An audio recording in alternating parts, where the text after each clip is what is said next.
Hello friends, എല്ലാവർക്കും സ്വാഗതം പുതിയ വീഡിയോയിലേക്ക്.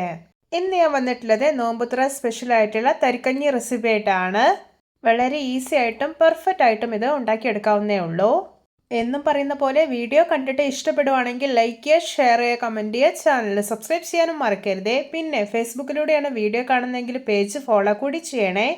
ഒപ്പം നമുക്ക് നേരെ വീഡിയോയിലോട്ട് പോവാം. ഞാനിവിടെ ഒരു കടായി അടുപ്പത്ത് വെച്ചിട്ടുണ്ട്. ഇതിലോട്ടൊരു 1 ടേബിൾ സ്പൂൺ നെയ്യ് ഇട്ട് കൊടുക്കാം. ഇപ്പോൾ ഇതാ നെയ്യ് മെൽറ്റായി വന്നിട്ടുണ്ട്. ഇനി ഇതിലോട്ട് കുറച്ച് ചോപ്പ് ചെയ്തെടുത്തിട്ടുള്ള കാഷ്നട്ടും കുറച്ച് ഉണക്കമുന്തിരി ഇട്ട് കൊടുക്കാം. എന്നിട്ടൊന്ന് ഫ്രൈ ചെയ്തെടുക്കാം. അപ്പോൾ ഇത് പാകത്തിന് ഫ്രൈ ആയി കിട്ടിയിട്ടുണ്ട്. ഇനി ഇതൊരു പ്ലേറ്റിലോട്ട് കോരി മാറ്റി വയ്ക്കാം. ഇനി ഈ സെയിം കടായിലോട്ട് 4 ടേബിൾ സ്പൂൺ റവ ഇട്ട് കൊടുക്കാം. എന്നിട്ടൊന്ന് റോസ്റ്റ് ചെയ്തെടുക്കാം.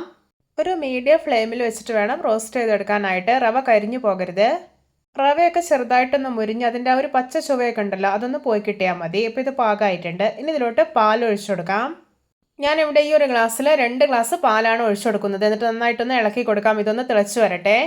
അപ്പോൾ ക്ഷീണത്തിനും ദാഹത്തിനൊക്കെ വളരെ പെർഫെക്റ്റ് ആയിട്ടുള്ള ഒരു തരിക്കഞ്ഞിയാണിത്. എല്ലാവരും ഇതുപോലെ ഒന്ന് ഉണ്ടാക്കി നോക്കണേ. ഇപ്പോൾ ഇതാ പാലൊക്കെ നല്ല പോലെ തിളച്ച് റവയൊക്കെ ഒന്ന് കുക്കായി കിട്ടിയിട്ടുണ്ട്. ഇനി ഇതിലോട്ട് മധുരത്തിന് ആവശ്യമായിട്ടുള്ള പഞ്ചസാര ഇട്ട് കൊടുക്കാം.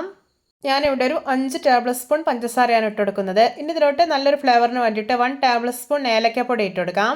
ഇനി ഇതിലോട്ടൊരു 1 ടേബിൾ സ്പൂൺ മിൽക്ക് മെയ്ഡ് കൂടെ ചേർത്തിട്ടൊന്ന് മിക്സാക്കി എടുക്കുവാണ്. ഇതൊന്ന് തിളച്ച് കുറുകി വരട്ടെ. ഇപ്പോൾ ഇത് നന്നായിട്ട് തന്നെ തിളച്ച് പാകത്തിന് കുറുകി റെഡി ആയിട്ടുണ്ട്. ഇനി ഇതിലോട്ട് ഫ്രൈ ചെയ്ത് മാറ്റി വെച്ചിരിക്കുന്ന കാഷ്നട്ടും കിസ്മിസും ഉണ്ടല്ലോ, അത് ചേർത്ത് കൊടുക്കാം. എന്നിട്ടൊന്ന് ഇളക്കിയെടുത്തതിന് ശേഷം ഇത് വാങ്ങി വയ്ക്കാവുന്നതാണ്. ഇപ്പോൾ ഇത് നമ്മുടെ രുചികരമായിട്ടുള്ള നോമ്പുതുറ സ്പെഷ്യൽ ആയിട്ടുള്ള തരിക്കഞ്ഞി ഇവിടെ പെർഫെക്റ്റ് ആയിട്ട് റെഡി ആയിട്ടുണ്ട്. കാണുമ്പോൾ തന്നെ കൊതി വരുന്നില്ലേ? അപ്പോൾ നമ്മുടെയൊക്കെ വീട്ടിൽ എപ്പോഴും ഉണ്ടാകുന്ന വളരെ കുറഞ്ഞ ഇൻഗ്രീഡിയൻസ് മാത്രം മതി ഈ ഒരു ടേസ്റ്റി ആയിട്ടുള്ള തരിക്കഞ്ഞി ഉണ്ടാക്കിയെടുക്കാനായിട്ട്. ഇത് ഉണ്ടാക്കിയിട്ട് നല്ല ചൂടോടെ തന്നെ കഴിക്കണം. അപ്പോഴാണ് റിയൽ ടേസ്റ്റ് ഉണ്ടാവുന്നത്. നിങ്ങൾക്ക് ഇതിലോട്ട് കാഷ്നട്ട്, കിസ്മിസ് മാത്രമല്ല നേന്ത്രപ്പഴം, അതുപോലെ ബദാം ഒക്കെ ഫ്രൈ ചെയ്ത് ചേർക്കാവുന്നതാണ്. ഇത് ഓവർ കട്ടിയോടെ ഉണ്ടാക്കിയെടുക്കരുത്. ഇതുപോലെ ചെറിയൊരു തിക്നെസ്സോടെ ഉണ്ടാക്കി കഴിക്കുമ്പോഴാണ് നല്ല ടേസ്റ്റ് ഉള്ളത്.